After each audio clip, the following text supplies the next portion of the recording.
measurement and effect of heat. Today we see the sources of heat. In the sources there are other two sources, that's atomic energy and air. Sources of heat: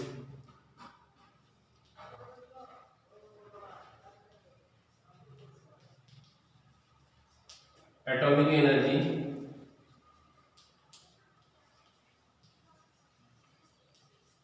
and air. A huge amount of heat is produced in a very short time when the nuclei of the some elements like uranium, thorium undergo fusion. This is used in an atomic energy projects. म्हणजे यामध्ये साधारणपणे या अगोदर ज्या पद्धतीने आपण ऊर्जेचे वेगवेगळ्या प्रकारचे स्रोत अभ्यासले, या स्रोताशिवाय आणखी काही ऊर्जेचे स्रोत आहेत की ज्यापासून आपल्याला उष्णता उपलब्ध होऊ शकते, मिळू शकते. यापैकी अणुऊर्जा, आता काही मूलद्रव्य युरेनियम, थोरियम यासारखे, तर अणूच्या केंद्रकाचे विभाजन केले जाते आणि अत्यंत थोड्या कमी कालावधीमध्ये प्रचंड प्रमाणामध्ये उष्णता निर्माण होते. अणुऊर्जा प्रकल्पामध्ये ही प्रक्रिया वापरली जाते. This is use in atomic energy projects. Atomic energy projects.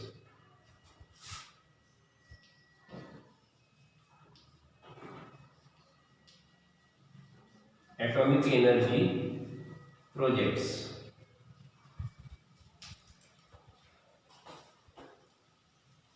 अणुऊर्जा प्रकल्पामध्ये ही ऊर्जा वापरली जाते, ही प्रक्रिया वापरली जाते. म्हणजे यामध्ये प्रत्यक्ष ज्याला आपण केंद्रकाचे विभाजन म्हणतो किंवा केंद्रकीय विखंडन, ही एक प्रक्रिया आहे. तर यामध्ये खूप जास्त प्रमाणामध्ये, म्हणजे कमीत कमी कालावधीमध्ये खूप मोठ्या प्रमाणावर, जास्त प्रमाणावरती उष्णता निर्माण होऊ शकते. Then air, a large amount of heat is present in the air around us. आपल्या सभोवताली असलेल्या हवेमध्ये सुद्धा बरीच उष्णता सामावलेली असते. आता आपण म्हणतो बा वातावरणाचे तापमान, तर साधारणपणे वातावरणाचं तापमान कितीपर्यंत असते, सकाळच्या वेळेस किती, दुपारच्या वेळेस किती, सायंकाळच्या वेळेस किती, या गोष्टी आपल्याला माहिती आहेत. म्हणजे दुपारच्या वेळेला साधारण 30 अंश सेल्सिअसपेक्षा जास्त तापमान असते. 30 ते 35 अंश सेल्सिअस, सर्वसाधारण सरासरी 30 ते 35 अंश सेल्सिअस हे दुपारच्या वेळेचं तापमान असते. तर यामध्ये एक विशिष्ट पद्धतीनं आपल्या सभोवताली, आपल्या परिसरामध्येच, ज्याला आपण वातावरण म्हणतोय, तर या वातावरणामध्ये, हवेमध्ये उष्णता सामावलेली आपल्याला दिसून येते. त्यानंतर temperature, we can found out that hot or cold and object by touch the object. However the sense of hot or cold and relatives, this can be understood that from the following experiments. म्हणजे यामध्ये साधारणपणे आपण प्रत्यक्ष अनुभव घेऊ शकतो की एखाद्या भांड्यामध्ये पाणी घ्यायचं, त्या पाण्याचं तापमान किती आहे. आपल्या सर्वसाधारण आपल्या अनुभवातील काही उदाहरणे असतील की घरातील स्वयंपाकघरामध्ये उष्णता दिल्यानंतर प्रत्यक्ष भांड्याचं तापमान, एखाद्या अन्नपदार्थाचं तापमान, तर यासारखे अनुभव आपल्याला सहज सांगता येतात. ज्याला आपण सापेक्ष तापमान म्हणू शकतो की एखादी वस्तू किती उष्ण आहे किंवा किती थंड आहे हे आपण बघू शकतो. म्हणजे साधारण हात लावल्यानंतर सुद्धा आपल्याला या गोष्टी समजतात. आपल्याला जाणवणारी उष्णता किंवा थंड ही संवेदना सापेक्ष असते. सापेक्ष म्हणजे प्रत्यक्ष अनुभव घेतो आपण, ज्याला आपण वस्तू सापेक्ष म्हणतो. तर हे स्थिर म्हणजे आणि या गोष्टी जर आणखी स्थिर तापमानावर होत असतील तर आणखी योग्य किंवा निश्चित परफेक्ट आपल्याला त्याच्या नोंदी घेता येऊ शकतात. तर सापेक्ष संवेदना एक आकृती दिलेली आहे. रिलेटिव्ह सेन्सेशन, सापेक्ष संवेदना म्हणजे या प्रत्यक्ष आपल्याला भांड्यामध्ये वेगवेगळ्या प्रकारचे तापमानाचे द्रव किंवा पाणी असे घेऊन सुद्धा आपल्याला त्याचं तापमान आपण अनुभवू शकतो. We must have learn from the above activity that we cannot determine the temperature of an object accurately by simply touch it. Also, we may yourself by touching the very hot or very cold object. म्हणजे जास्त तापमान कोणतं आहे, कमी तापमान कोणतं आहे, जास्त थंड आहे का, जास्त उष्णता आहे का, या गोष्टी आपल्याला अनुभवता येतात. We have read about thermometer in the previous class. In this lesson, we also study about the constructions and heat and constructions of a thermometer. म्हणजे साधारणपणे ज्याला आपण तापमापी किंवा तापमान मोजणे या ज्या प्रक्रिया आहेत, तर तापमान हे उपकरण कोणत्या पद्धतीनं आहे, प्रत्यक्ष त्याचा वापर कसा करायचा, तापमान मोजणे ही संकल्पना आपल्याला यामध्ये अभ्यासायची आहे.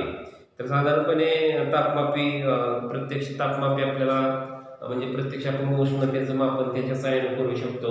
वातावरणात तापमान असेल, आपल्या परिसरात तापमान असेल, तर ह्या गोष्टी एक मुद्दा आपल्याला यातून अभ्यासायचा आहे. आणि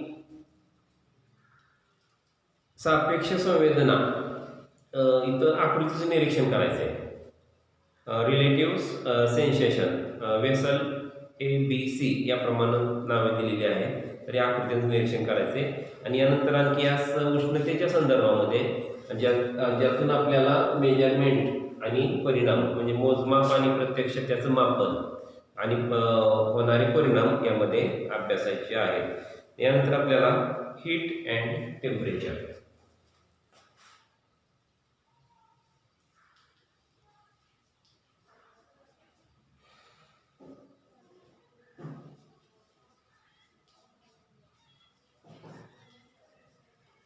हीट अँड टेम्परेचर बघूया आपण एक दिलेल्या माहितीप्रमाणे एक भाग आपण पूर्ण करूया. What is the difference between heat and temperature? We know that a substance is made up of atom. Atoms in a substance are always in motions. The total kinetic energy of the atoms in substance is a measurement of heat contained in that substance, while the temperature of substance is related to the average kinetic energy of atoms. If the average kinetic energy of atom it will in two objects it is equal, then their temperatures will also be equal. साधारणपणे उष्ण वायू आणि थंड वायू यांचे होणारे वहन, उष्णता आणि तापमान यामध्ये काय फरक आहे हे यातून आपल्याला अभ्यासता येते. आता प्रत्येक पदार्थ हा अणूंचा बनलेला असतो. अणू सतत गतिशील असतात. गतिज ऊर्जा एकूण किती प्रमाणात असते किंवा अणू गतिमान असल्यामुळे तापमान त्याचे मोजमाप प्रत्यक्ष वहन कोणत्या पद्धतीने होते हाही भाग या ठिकाणी महत्त्वाचा आहे.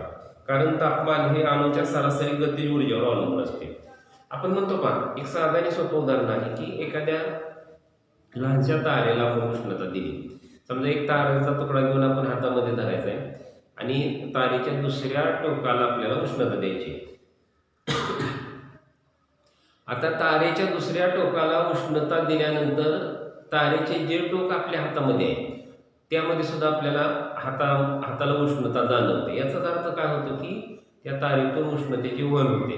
फक्त थोडासा वेळ लागतो, कारण ज्याला आपण सूक्ष्म कण म्हणतोय की त्यामध्ये वहन होत असताना त्याला जो गतिशील पदार्थातील अणू हे सतत गतिशील असतात. फक्त त्याला थोडासा कालावधी लागतो आणि हे जे तापमान आहे हे त्याच्या गतिज ऊर्जेवरती अवलंबून असते. तर दोन वस्तू किंवा अणूंची सरासरी गतिज ऊर्जा समान असल्यास तापमान समान असते. म्हणजे आपण ऊर्जा किती प्रमाणामध्ये देतोय आणि प्रवाह किंवा ज्याला आपण स्थितीज ऊर्जा आणि गतिज ऊर्जा म्हणतो याचं प्रमाण किंवा वायू आणि स्थायूमधील अणूंची असणारी गती याच्यावरती सुद्धा हा भाग अवलंबून आहे. कारण का atoms in a substance are always in motion. Atoms in a substance, atoms in a substance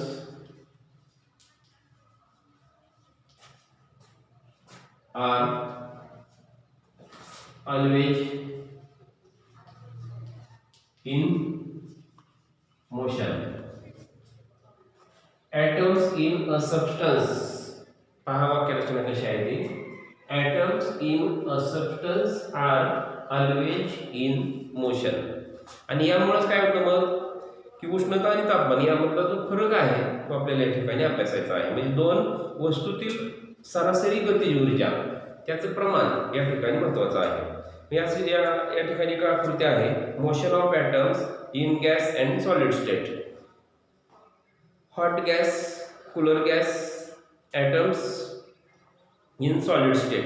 म्हणजे यामध्ये हे ॲटम्स कोणत्या पद्धतीने पुढे जातात, त्याचे एक विशिष्ट ऊर्जा कशी सामावलेली आहे हे आकृतीवरून आपल्याला निरीक्षण करायचं आहे. तर यामध्ये जे अणू आहेत हे जोडून आहेत आणि एका विशिष्ट पद्धतीने ते जागा बदलतात किंवा पुढे एका विशिष्ट पद्धतीने ते गतिमान आहेत. तर यामध्ये स्थायूंमधील असणारा जो किंवा अणूंचा जो वेग आहे तो बाणांच्या सहाय्याने आकृतीमध्ये दाखवलेला आहे. तर अभ्यास करत असताना या आकृतीचं निरीक्षण करायचं आहे. Motion of atoms in gas and solid. Motion of atoms, motion of atoms in gas and solid. Motion of atoms, motion of atoms in gas and solid. तर या आकृतीचं निरीक्षण करा, कारण यामध्ये hot gas, cooler gas, atoms and solid state हा सर्व भाग आकृतीमध्ये दिलेला आहे. म्हणजे एक एक मुद्दा अभ्यासत असताना आपल्याला यामध्ये नक्की काय अभ्यासायचं आहे की उष्णतेचे परिणाम. सर्वसाधारण हा एक निरीक्षणाचा सुद्धा भाग आहे. आपल्या दैनंदिन अनुभवातील बरीचशी उदाहरणं आहेत की त्याचं निरीक्षण केलं तरी उष्णतेचे परिणाम आपल्याला अभ्यासता येतात. तर यामध्ये ज्या फिगर्स दाखवलेल्या आहेत ABC आणि ABC, तर ते निरीक्षण करा. आणि त्यामध्ये the mass of A is 2s and the mass of B, number of atoms in number of atoms in B, even if the temperature changes. म्हणजे यामध्ये जर आणखी उष्णतेमध्ये आपण बदल केला A, B आणि C या वेसल्समध्ये, तर यामध्ये बदल केला तर त्या ठिकाणच्या सुद्धा नोंदी आपल्याला घेता येऊ शकतात. तर अशा पद्धतीने एक एक भाग आपल्याला आणखी यानंतर मग यामध्ये काही उदाहरणं आहेत. त्यानंतर descriptions, boiling point of water, freezing point of water, room temperature, boiling point of mercury आणि फ्रीजिंग पॉईंट ऑफ मर्क्युरी.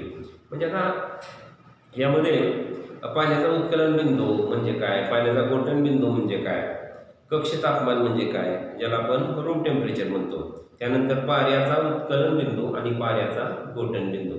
तर हे सर्व दिलेलं आहे फॅरेनहीट, सेल्सिअस आणि कॅलरीमध्ये.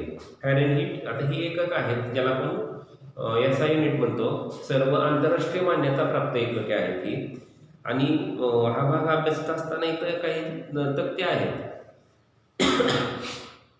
त्याच्यामध्ये प्रत्यक्ष त्याचा अंश सेल्सिअसमध्ये असणारं तापमान, कॅलरीमध्ये असणारं तापमान, तर हे जे प्रमाण आहे हा सर्व इथं परिमाण म्हणजे प्रत्यक्ष मोजमाप सुद्धा या ठिकाणी दिलेला आहे.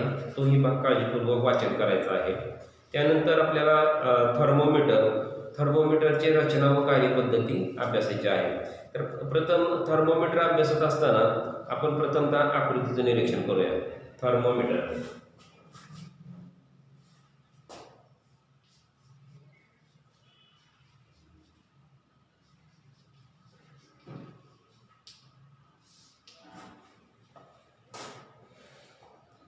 We must have seen the thermometer that used for the someone at home has a favor that the thermometer is called clinical thermometer. Different thermometers are used for different purposes. Let us first learn about the working of a thermometer. म्हणजे यामध्ये आपल्याला आपल्या दैनंदिन जीवनामध्ये किंवा वेगवेगळ्या प्रकारच्या मोजमाप करण्यासाठी थर्मोमीटर आपण तापमापी पण वापरलेले असते. तर यामध्ये तापमान मोजणे, वैद्यकीय तापमापी, याशिवाय वेगवेगळ्या प्रकारच्या तापमापी वापरले जातात मापनासाठी. आणि प्रथम तापमापीचं जी काही कार्यपद्धती आहे ती आपल्याला प्रथम अभ्यासायची आहे. आता कार्यपद्धती अभ्यासत असताना प्रथम क्लिनिकल थर्मोमीटर, त्यानंतर digital thermometer and maximum minimum thermometer. हे वेगवेगळ्या प्रकारचे म्हणजे ज्याला आपण तापमापी, वैद्यकीय तापमापी आणि डिजिटल तापमापी. डिजिटल हा शब्द वापरलाय पहा. म्हणजे जसं आपण मोबाईलचा वापर करताना डिजिटल हा अगदी आपला व्यावहारिक शब्द झालेला आहे. म्हणजे आपण अगदी फास्ट तंत्रज्ञानाचा जिथं वापर करतोय त्याप्रमाणे या तापमापी सुद्धा डिजिटल आहे. म्हणजे अगदी ज्याला आपण ॲक्युरेट मोजमाप म्हणतो, तर अशा डिजिटल तंत्रज्ञानामुळे, डिजिटल तापमापीमुळं हे एकदम अचूक मोजमाप करणे, अचूक तापमान मोजणे ह्या गोष्टी आज शक्य झालेल्या आहेत. तर व्यवस्थित आकृत्यांचं निरीक्षण करायचं आहे. तापमापी दिलेले आहे. तापमापीमध्ये chemical thermometer, digital thermometer, maximum minimum thermometer. Chemical, digital and maximum minimum thermometer. Chemical, digital आणि last is maximum and minimum thermometer. तर याप्रमाणे एक एक मुद्दा भाग पूर्ण करत असताना आपल्याला केमिकल टाइप्स ऑफ थर्मोमीटर हा भाग अभ्यासायचा आहे. यामध्ये एक एक जसं आपण थर्मोमीटरच्या बाबतीत chemical, digital, maximum and minimum इथं 3 प्रकार आहेत. तर प्रत्यक्ष व्यावहारिक उपयोग सुद्धा यामध्ये महत्त्वाचे आहेत. आणि आपल्या दैनंदिन जीवनामध्ये साधारणपणे तापमान आणि वस्तूवर होणारे परिणाम, उष्णतेचे परिणाम अभ्यासणे हा घटक आपल्याला या ठिकाणी अभ्यासायचा आहे. तर आज जो भाग आपण पाहिला की सोर्सेस ऑफ हीट, यामध्ये जो आणखी 2 मुद्दे होते प्रामुख्याने, ते म्हणजे atomic energy air, atomic energy projects. म्हणजे प्रत्यक्ष ज्या काही या ॲटॉमिक एनर्जीच्या संदर्भातले जे काही प्रकल्प आहेत, तर या प्रकल्पामध्ये ही ऊर्जा व उष्णता वापरली जाते. त्यानंतर मग heat and temperature, atoms in substance are always in motion. म्हणजे यामध्ये अणु हे गतिमान असल्यामुळे ते उष्णतेचे वहन त्यावरती अवलंबून आहे. आणि वेगवेगळ्या ठिकाणी वेगवेगळ्या प्रमाणामध्ये उष्णतेचे वहन झालेले आपल्याला दिसून येते. Motions of atoms in gas and solid. आणि त्यानंतर मग टाइप्स ऑफ थर्मोमीटर, आकृतीचं निरीक्षण करा. आणि यानंतर जो भाग आहे काही व्यावहारिक उपयोग आहे ते आपण पुढील तासाला अभ्यासूया.